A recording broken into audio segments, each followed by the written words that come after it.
ત્યારબાદ એક sketch artist Ladumor Kishan doctor Kanubhai કલસરિયાને હનુમાનજી મહારાજનું ચિત્ર આપીને તેનું સન્માનિત કરવા માંગે છે. કનુભાઈ સાહેબને વિનંતી કરીશ તમે આપ પોતાનું સ્થાન જાળવી રાખશો.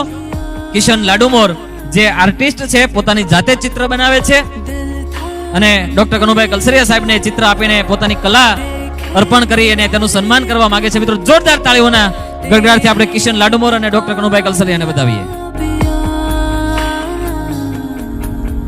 करके देखा कमाल वो आके ज़मीन पे दे के जाए आसमां शाबाशियाँ